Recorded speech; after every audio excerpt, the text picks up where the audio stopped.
देश भर में इस समय प्रधानमंत्री की आर्थिक सलाहकार प्रसिद्ध EAC-PM की रिपोर्ट चर्चा में है। EAC-PM के एक अध्ययन से पता चला है कि 1950 से 2015 के बीच भारत में बहुसंख्यक धर्म यानी कि हिंदुओं की आबादियों में 7.8% की गिरावट आई है।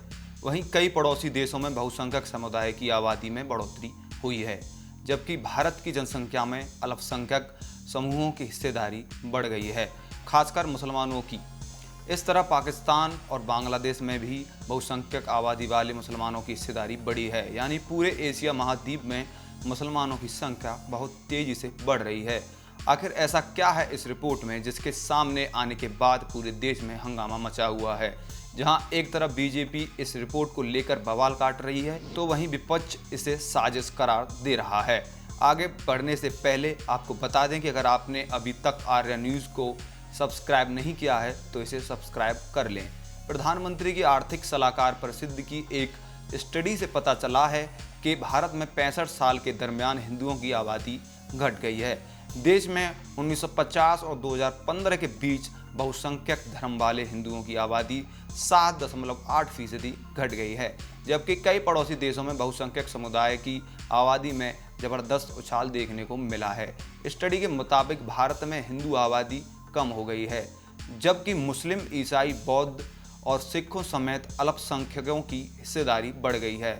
इस अवधि में जैन और पारसियों की संख्या में कमी आई है। 1950 और 2015 के बीच भारत में मुस्लिम आबादी में 43.15% की बढ़ोतरी हुई है। ईसाइयों में 5.38%, सिखों में 6.58% की बढ़ोतरी देखी गई है और बौद्धों में मामूली बढ़ोतरी देखी गई है। स्टडी के अनुसार 1950 में भारत की जनसंख्या में हिंदुओं की हिस्सेदारी 84% थी। 2015 तक यहां घटकर 78% हो गई है। इसी अवधि में मुसलमानों की हिस्सेदारी 9.84% से बढ़कर 14.9% हो गई है। म्यांमार के बाद भारत अपने पड़ोसी देशों में दूसरे नंबर पर है, जिसकी बहुसंख्यक आबादी में कमी आई है। म्यांमार में 10% और भारत में 7.8% बहुसंख्यक आबादी घटी है। भारत के अलावा नेपाल में बहुसंख्यक समुदाय हिंदू की आबादी में 3.6% की गिरावट देखी गई है। इस स्टडी की रिपोर्ट मई 2024 में जारी की गई थी। इसमें दुनिया भर के 167 देशों को शामिल किया गया था।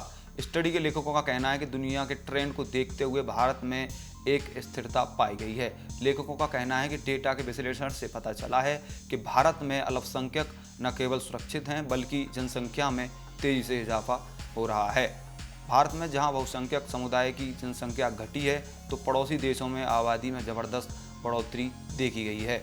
बांग्लादेश में बहुसंख्यक समुदाय मुसलमानों की सबसे ज़्यादा 18.5% आबादी बढ़ी है। उसके बाद पाकिस्तान में 3.75% और अफगानिस्तान में 0.29% मुस्लिम आबादी बढ़ी है। पाकिस्तान में बहुसंख्यक धार्मिक संप्रदाय हनफी मुस्लिम की हिस्सेदारी में 3.75% की वृद्धि और 1971 में बांग्लादेश अलग देश बनने के बाद कुल मुस्लिम आबादी की हिस्सेदारी में 10% की वृद्धि देखी गई है। भारत के पूर्वी पड़ोसी देश म्यांमार की जनसंख्या में बहुसंख्यक समुदाय की हिस्सेदारी में सबसे अधिक गिरावट देखी गई है। म्यांमार में थेरवाद बौद्धियों की बहुसंख्यक आबादी 65 वर्ष में 10% कम हो गई है। भारत और म्यांमार के अलावा नेपाल की बहुसंख्यक हिंदू आबादी में 3.6% की गिरावट देखी गई है। मालदीव में बहुसंख्यक समुदाय सफ़ई सुन्नी की हिस्सेदारी में 1.47% की गिरावट आई है। मई 2024 की स्टडी के अनुसार बहुसंख्यक बौद्ध आबादी वाले भारत के पड़ोसी देश भूटान और श्रीलंका में क्रमशः 17.6% और 5.25% की वृद्धि देखी गई है। स्टडी के अनुसार ऑस्ट्रेलिया, चीन, कनाडा, न्यूजीलैंड जैसे देशों और कुछ पूर्वी अफ्रीका देशों की जनसंख्या में बहुसंख्यक समुदाय की आबादी में भारत की तुलना में ज़्यादा गिरावट देखी गई है। 167 देशों में बहुसंख्यक समुदाय की हिस्सेदारी 1950 से 2015 औसतन 22% कम हो गई है। इसके अतिरिक्त 35 उच्च आय वाले आर्थिक सहयोग और विकास संगठन OECD के देशों में बहुसंख्यक समुदाय की आबादी में 29% की औसत गिरावट देखी गई है, जो ग्लोबल औसत 22% से अधिक है। तो ये थी EAC-PM की पूरी रिपोर्ट। इसको लेकर आपका क्या है कहना, हमें कमेंट बॉक्स में जरूर बताएं। देश और दुनिया की तमाम खबरों के लिए आर्या न्यूज़ को देखना ना भूलें। धन्यवाद।